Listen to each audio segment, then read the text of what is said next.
Oh, mighty, mighty Tennessee. What are y'all doing right now? What's up, y'all? Coach Simmons here. I'm going to hit you with something that not many folks talking about right now. NCAA just slammed. I mean, like Shaq dunking on Chris Dudley, slammed Tennessee with 18 infractions under former coach Jerry Pruitt. He and his wife, Casey, paid recruits, check this out, 12 grand in cash and arranged fishing trips and nail salon visits. You serious? Former Tennessee coach Jerry Pruitt and his wife, several members of the staff provided about 60 grand of impermissible gifts, benefits, recruiting endorsements for more than 2 dozen recruits and their families over a 3-year period, according to allegations from the NCAA. A copy was obtained by Sports Illustrated through a public records request. Yeah. The 51-page document sent to school Friday outlined 18 separate, I said separate, violations.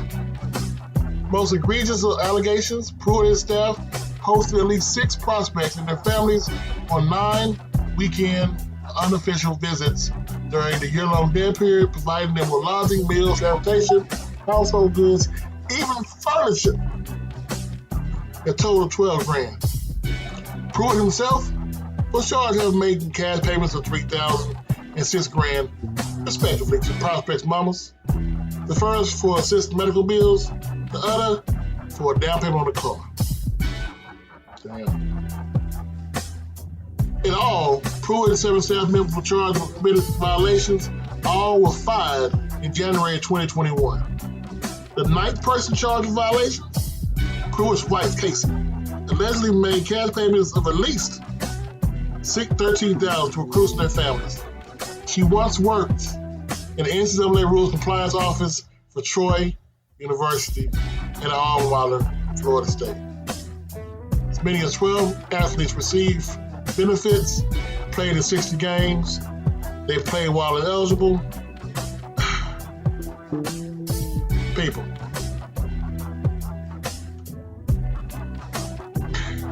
It's time to move on. See, this was the time frame. During this time frame, my man Malachi Weidman, my man K. Tron Evans, saw the writing on the wall and they got that up out of there. Moved on to Jackson State. Now there is nothing in this document right here. I'll leave a link below. You know, I gotta have my receipts. None of these documents say K-Tron or Malachi were indicted or picked in any of these things. Pruitt and his wife were hands-on paying recruits and their families more than $25,000 in cash combined. She paid $12,000 in rent payments for a family. Come on, people. Where you living at for $12,000? On 2 occasions, the staff spent $225 at McDonald's. Come on, people. So the fast food bags included only food, not cash. That was not reported by Dan Patrick. But this is the thing. I want you to understand something.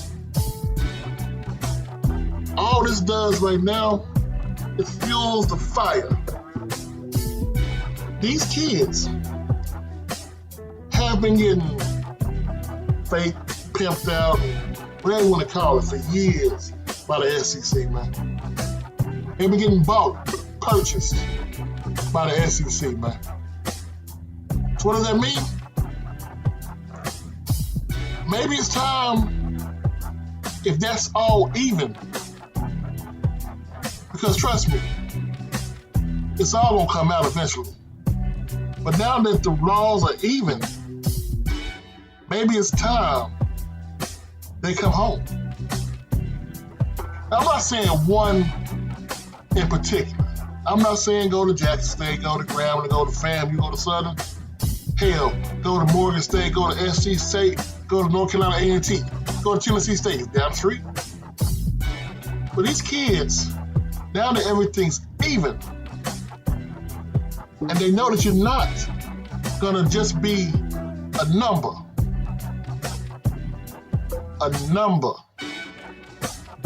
Maybe they too come home. It's time to move, man. Back up to U-Haul trucks and them big Power 5s. Because we all know what Tennessee was doing back in the day. I did a video before about the Orange Hostess scandal. When they had the Orange Hostess for your kids. Yeah. This is another thing with Tennessee that's getting out. I'm not going to stop it. I'm not going to let it go. This is something that needs to be said. When they take your kids on these visits, they only do two things for you. They get you high to get you laid. Thinking that's all your kid wants. They'll treat you like North Carolina. Remember North Carolina? You were taking African studies. You weren't even in the classroom. They passed them by because he could run that rock. How about Ricky Williams? After his NFL career, came back to UT and famously said, I'm only 3 years from getting my degree. Bro, you was a 4-year starter. How are you 7 years in a 4-year degree and you still played? They don't care about your mind. Don't care about nothing. They find the person with the most influence on you, find out what they want, and then get your ass to come to this school.